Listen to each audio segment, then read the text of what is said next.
ಕೊಣ್ಣೂರು ಗ್ರಾಮದ ಮಹಾಲಕ್ಷ್ಮಿ ತಾಯಿಗೆ ಶ್ರೀಶಾಸ್ತ್ರ ನಮಸ್ಕರಿಸಿ, ಗ್ರಾಮದ ಎಲ್ಲ ದೇವಣ್ಣ ದೇವರಿಗೆ ಶ್ರೀಶಾಸ್ತ್ರ ನಮಸ್ಕರಿಸಿ, ಮತ್ತು ಮುಂಜಾನೆ ಕಾರ್ಯಕ್ರಮದಲ್ಲಿ ಒಂದು ಭಾಳದಿಂದ ಕೊಣ್ಣೂರು ಮತ್ತು ಸುತ್ತಮುತ್ತ ಎಲ್ಲ ನಮ್ಮ ಪುರಸಭೆ ವ್ಯಾಪ್ತಿಯಲ್ಲಿ ಬರುವಂಥ ಎಲ್ಲ ಗ್ರಾಮದ ಜನರು ನೀರಿನ ಬಗ್ಗೆ ಸ್ವಲ್ಪ ಕಷ್ಟಪಟ್ಟದ್ದು ಇವತ್ತಿನ ಪರಿಹಾರ ಆಗಿದೆ. ಭಾಳ ಸಂತೋಷ.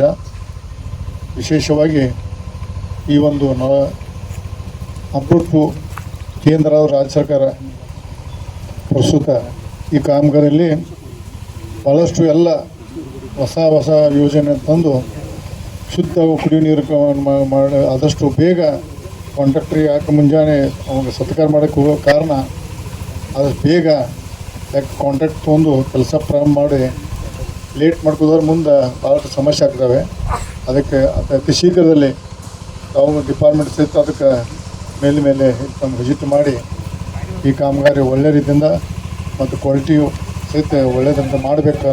ಮತ್ತು ಈಗ ಕೊಣ್ಣೂರಿನ ಪುರಸಭೆ ವ್ಯಾಪ್ತಿಯಲ್ಲಿ ಎಲ್ಲ ಕೆಲಸ ಕಾಮಗಾರಿನೂ ಒಳ್ಳೆ ರೀತಿಯಿಂದ ವಿಶೇಷ ಕಾಳಜಿ ವಹಿಸಿ ಇಲ್ಲಿ ಸದಸ್ಯರಿರ್ಬೋದು, ಅಧಿಕಾರಿ ವರ್ಗ ಇರ್ಬೋದು, ಎಲ್ಲ ಕೆಲಸನೂ ಒಳ್ಳೆ ಸುಸೂತ್ರವಾಗಿ ಮಾಡಿದ್ರಿ.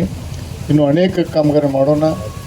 ಈಗ ಬರುವಂಥ ಈಗ ಆಡಳಿತ ಅಧಿಕಾರಿ ಇರೋದ್ರಿಂದ ಸ್ವಲ್ಪ ಸಾರ್ವಜನಿಕ ತೊಂದರೆ ಆಗ್ತದೆ. ಮತ್ತು ಶೀಘ್ರದಲ್ಲೇ ಚುನಾವಣೆ ಆದ ನಂತರ ಮತ್ತೆ ಒಂದು ಒಳ್ಳೆ ಮೆಂಬರ್ನ ಆರು ತಂದು ಇನ್ನೂ ಅನೇಕ ಅಭಿವೃದ್ಧಿ ಕಾರ್ಯ ಈ ಕೊಣ್ಣೂರು ಪಟ್ಟಣ ಪುರಸಭೆ ವ್ಯಾಪ್ತಿಯಲ್ಲಿ ವಸತಿ ಸೇವೆ ಇರ್ಬೋದು, ಕುಡಿ ನೀರು ಇರ್ಬೋದು, ಮೂಲಭೂತ ಸೌಕರ್ಯ ಎಲ್ಲ ಕೆಲಸನ ಮಾಡೋಣ.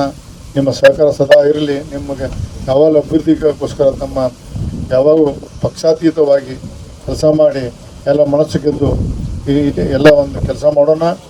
ಈ ಒಂದು ಕೊಣ್ಣೂರು ಪಟ್ಟಣ ಪುರಸಭೆ ವ್ಯಾಪ್ತಿಯಲ್ಲಿ ಮತ್ತೆ ಹೊಸ ಯೋಜನೆ ತಂದು ಸಾರ್ವಜನಿಕ ಒಳ್ಳೆ ಕೆಲಸ ಮಾಡೋದು ಹೇಳಿ ನಾನು ಮಾತು.